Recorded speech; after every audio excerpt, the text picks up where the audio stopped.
कि भाई देश चलाना है तो इनके बीच में पावर्स भी बांटनी पड़ेंगी, शक्तियों का बंटवारा किया गया। दोस्त चीजों को समझते चलना, ऐसा नहीं है कि भाई जल्दबाजी में सिर्फ नोट्स बना लें और चीजों को समझे ना, फिर सिर्फ अक्षर बचते हैं आपके पास और कुछ नहीं बचता। तो संघ को क्या क्या दिया गया, इसको नोट कर सकते हैं आप, distribution of powers between, distribution, देखना देश में कैसे दंगे होंगे। संघ यूनियन को सिर्फ 3 विषय दिए गए। बोला गया कि आपके पास एक तो संचार होगा यानी कम्युनिकेशन होगा। यूनियन को क्या दिया गया आपका, यानी जो केंद्र स्तर पर होगा उसको संचार अर्थात कम्युनिकेशन।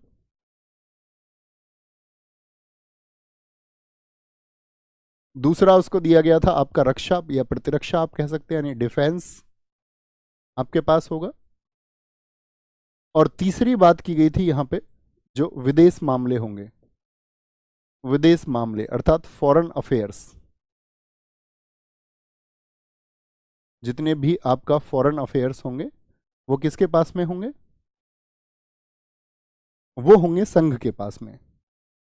इसके अलावा जो भी पावर्स होंगी, इसके अलावा जो भी पावर्स होंगी बाकी दे दी गई प्रांतों को। बाकी यानी कि जो आपका शेष शक्तियां रहीं या रिमेनिंग पावर्स आप लिख सकते हैं, जितनी भी आपका जो रिमेनिंग पावर्स थी वो किसको दे दी गई। अब आपको लगभग मैं ये कहूं 8 दिन हो चुके हैं पढ़ते पढ़ते, अब इतनी कॉमन समझ तुम्हारी विकसित हो गई होगी। यहां पर आपको पावरफुल कौन दिखता है, प्रांत को ज्यादा शक्तियां मिली हैं या फिर संघ को ज्यादा शक्तियां मिली हैं। ये लिखेंगे तो मुझे बड़ी खुशी होगी कि आप थोड़ी सी समझ रखते हैं। बच्चों बात नहीं करनी है, रिक्वेस्टिंग टू यू। मैं आपके पैर पकड़ने की बात करता हूं कि आपको अपने जीवन में उजाला लेके आना है तो खोना नहीं है, तो नहीं बात करनी है। खुद से प्रॉमिस करिए, क्योंकि ऑनलाइन क्लास में आने वाला हर बच्चा पढ़ने वाला, क्योंकि इसके पास तो क्या है सिर्फ 3 है। अब देखो सुनो, अब एक कंपैरिजन और करना पड़ेगा। यहां पे भैया जो आपका प्रिंसली स्टेट्स थे, देसी रियासतें थी, उनको कुछ नहीं दिया गया। देसी रियासतों को ये कह दिया गया, देसी रियासतों को ये कह दिया गया, ठीक है, जो शक्तियां वो अपने पास रखना चाहें, जो शक्तियां अपने पास रखना चाहें, जो भी चाहें, चाहे संघ वालियों में से अपने पास, उन्होंने बोला तुम्हें जो रखना है, सारी पावर्स अपने पास रखनी है, रख लेना, जो शक्तियां अपने पास रखनी चाहें, विच पावर्स दे वांट इटसेल्फ। अब मुझे बताओ सबसे ज्यादा पावरफुल कौन हो गया, मतलब उनको स्वतंत्रता दे दी गई कि जिन शक्तियों को वो अपने पास रखना चाहें। तो तीनों में क्या बोलेंगे भैया, तो देसी कोई भी प्रिंसली स्टेट तो ये बोलेगा ना कि भाई मैं तो अपनी सारी पावर्स रखूंगा, क्योंकि उसको स्वतंत्रता है, किसी और को क्यों शक्ति देगा वो। बोले कि तुम्हारी म्यूचुअल अंडरस्टैंडिंग से जो भी पावर्स का शेयरिंग हो उसमें जो छूट रहेगी, जो आपका मतलब जो प्राथमिकता दी जाएगी वो देसी रियासतों को दी जाएगी। अभी बताएं कौन है। तो आप कहोगे भैया इस समय तो देसी रियासतें ज्यादा ताकतवर हो गई, और इसी का विरोध किया नेहरू जी ने। नेहरू जी कह रहे हैं कि तुमने तो त्रिस्तरीय एक व्यवस्था ला दी भाई, जिसमें एक यूनियन होगा, एक यूनियन की बात की गई, एक आपने ग्रुप्स क्रिएट किए थे जो प्रांतों में, जिनको हम प्रांत कह रहे हैं, प्रांत हो गए, ये संघ हो गया, ये आपका प्रांत हो गए, और तीसरा क्या हो गया, वो हो गए प्रिंसली स्टेट्स, देसी रियासतें। तो पूछा जाता है बहुत बार कि 1946 के कैबिनेट मिशन में क्या किया गया था, एक 3 टियर फेडरेशन की बात की गई थी। 3 टियर फेडरेशन यानी एक त्रिस्तरीय संघ की बात कहां पर की गई थी, जिसमें सबसे ज्यादा पावरफुल कौन है, यानी यूनियन इसमें आपको वीक दिखता है या नहीं, ये मेरा आपसे प्रश्न है। जो संघ है वो आपको इसमें कहीं ना कहीं कमजोर दिख रहा है, कमजोर दिख रहा है या नहीं, यस और नो। तो आप कहेंगे जी भैया इसमें जो यूनियन है वो हमको कमजोर दिखाई देता है, यानी कि ज्यादा पावर्स यहां पर प्रिंसली स्टेट्स के पास रखी गई, इसीलिए कांग्रेस ने बोला कि नहीं हम इसको स्वीकार नहीं करेंगे। अब दिक्कत यह थी कैबिनेट मिशन में कि या तो उसको पूरा का पूरा स्वीकार करना है या पूरा का पूरा उसको अस्वीकार करना है, या तो उसको टोटली अप्रूव करो ये टोटली उसको रिजेक्ट करो। यही क्रिप्स मिशन में था, इसीलिए क्रिप्स मिशन आपका विफल हो गया। यानी कोई ठीक चीज भी आप चाह रहे हैं, सिर्फ इसको ठीक कर लिया जाए, या तो पूरा का पूरा एक्सेप्ट होगा, ये ब्रिटिश गवर्नमेंट ने कहा, या फिर हम आपके लिए कुछ और सोचेंगे, या कुछ और प्लान किया जाएगा, या कुछ और प्लान किया जाएगा। तो आप समझ रहे हैं क्यों कांग्रेस इसका अपोज कर रही है? बोले जी भैया। पांचवी बात, महत्वपूर्ण बात, जिस पर कांग्रेस बहुत एग्री करेगी, आप भी समझेंगे, भारतीय होने के नाते समझें, कि पाकिस्तान की मांग को अस्वीकृत कर दिया गया। तो कांग्रेस तो इस पे खुश होगी और जिन्ना नाराज होगा। पाकिस्तान की मांग अस्वीकृत करने की बात इसमें की गई थी। पाकिस्तान की मांग क्या होगी? अस्वीकृत हो गई, यानी Pakistan demand rejected. Pakistan demand rejected.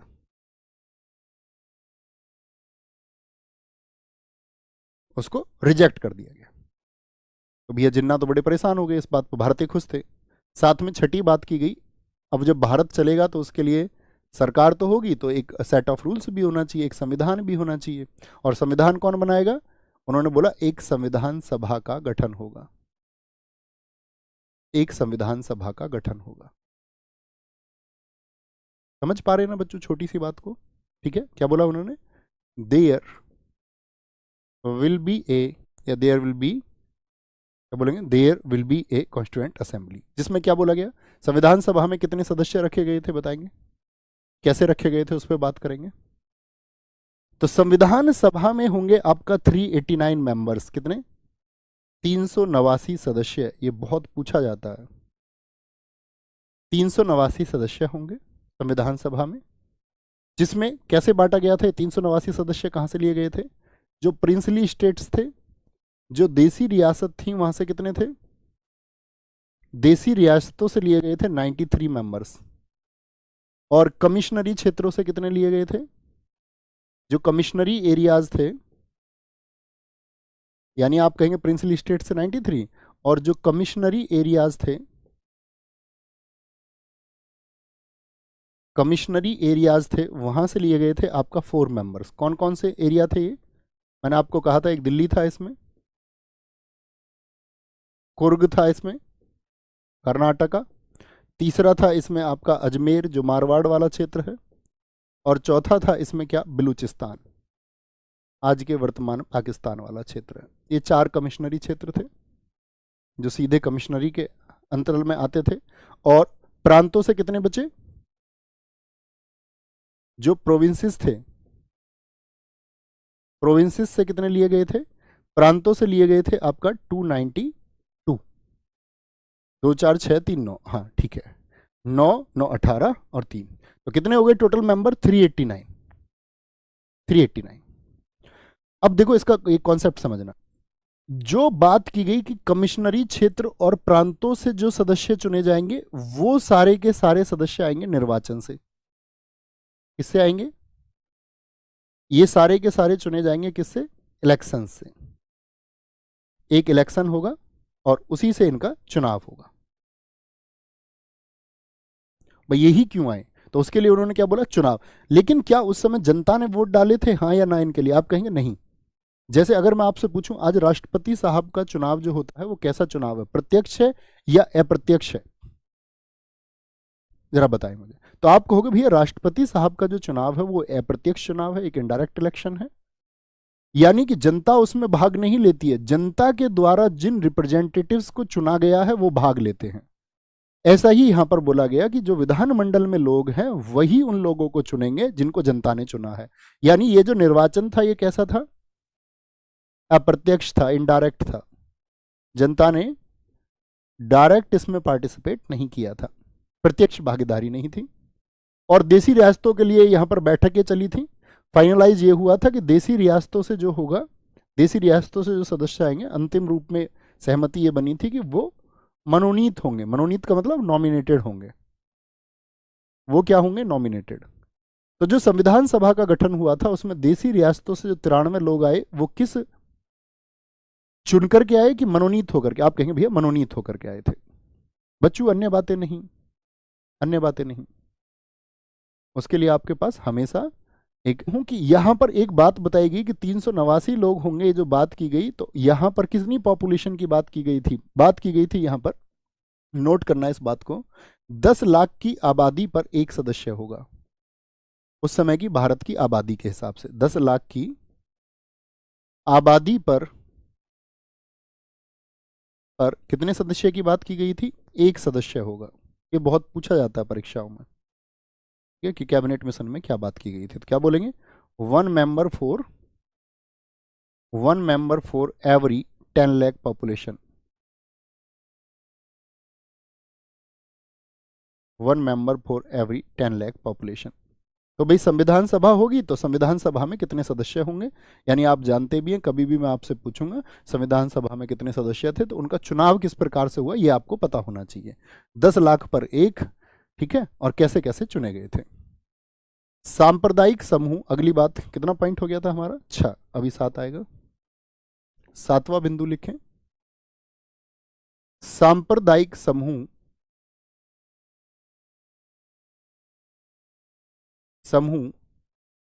3 रखे गए,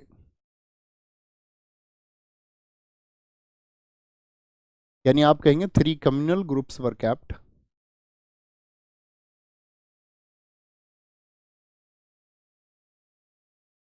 मैंने आपको एक बात समझाई थी, अगर आपको ध्यान हो मुझे बताएं कि किस एक्ट के द्वारा ये जो अंग्रेज थे ये चाहते थे कि भारत में हिंदू और मुसलमानों के बीच में एक खाई पैदा हो। वो कौन सा एक्ट है जिसमें आप सबको याद होगा कि एक कम्युनल इलेक्टोरेट, यानी कि आपका एक सांप्रदायिक निर्वाचन का अधिकार दे दिया गया था मुस्लिमों को, जिसमें सिर्फ मुस्लिम व्यक्ति चुनाव लड़ सकता था और उसके लिए वोट भी सिर्फ मुस्लिम ही डालेंगे। तो आप कहोगे भैया ये काम किया गया था किससे? Morley Minto act 1909। बहुत शानदार। उसके बाद में फिर आपको ये भी पता होगा, जब मैंने आपको बताया था 1919 में जब एक्ट आया तो वहां पर उस कम्युनल इलेक्टोरेट को बढ़ा दिया गया था, और अन्य यूरोपियंस के लिए, सिखों के लिए, आंग्ल भारतीयों के लिए, तो उसको बढ़ाया गया था। यस और नो? जी भैया बढ़ाया गया था। लेकिन यहां पर क्या बोल दिया गया कि बहुत सारे सांप्रदायिक समूह नहीं होंगे, सिर्फ 3 होंगे, और वो 3 रखे गए। एक तो होंगे साधारण, यानी कि जर्नल, जिसमें हिंदू आ गए आपका, या अन्य सभी किस में आ गए? वो जर्नल में आ गए, साधारण। दूसरा सांप्रदायिक समूह होगा मुसलमान, मुस्लिम्स होंगे। और तीसरा होगा सिर्फ सिखों को, सिख। और सिख भी कहां के? केवल पंजाब के। बाकी राज्यों में जो रहे हैं उनको नहीं गिना जाएगा कम्युनल ग्रुप में। सिर्फ सिख जो कहां पर थे? केवल पंजाब। ठीक है, ये बात यहां पर बड़ी महत्वपूर्ण की गई। कितने सांप्रदायिक समूह रखे गए? 3। तो आपको पता है 1919 में जो आपका सांप्रदायिक मंडल का विस्तार मैंने आपको बताया था कि आपका जो कम्युनल इलेक्टोरेट है उसका एक्सपेंशन किया गया था, उसको यहां पर क्या कर दिया गया? स्क्वीज, यानी कि उसको छोटा कर दिया गया, उसको छोटा कर दिया गया। आगे आएंगे। 8वां, संविधान सभा के लिए चुनाव की बात की गई। अभी मैंने आपको बताया था संविधान सभा के लिए क्या होंगे भाई? जो देसी रियासतों से वो तो मनोनयन से, और जो संविधान सभा के लिए चुनाव और बाकी जो थे आपका, वो सब आएंगे चुनाव से। संविधान सभा के लिए चुनाव की बात की गई, यानी elections will be hold for the constituent assembly, ये बात की गई। और ये पूछा जाता है संविधान सभा के लिए चुनाव कब हुए थे, तो ये हुए थे आपका जुलाई से अगस्त। इसको महत्वपूर्ण मार्क कर लेना दोस्त, 1946 में। 1946 में तो जब चुनाव हुए संविधान सभा के लिए तो उनके नतीजे भी आए, और उन नतीजे में कांग्रेस ने कितनी सीट जीती थी बताएं जरा, कांग्रेस के पक्ष में। तो इनके जो रिजल्ट्स हैं, जो इनके परिणाम आए, उन परिणामों में क्या हुआ था आपका? उन परिणामों में हुआ था कि आपका पहले कांग्रेस के सबसे ज़्यादा, कांग्रेस 208, मुस्लिम लीग मुस्लिम लीग मुस्लिम लीग आपका 73, और अन्य जो थे वो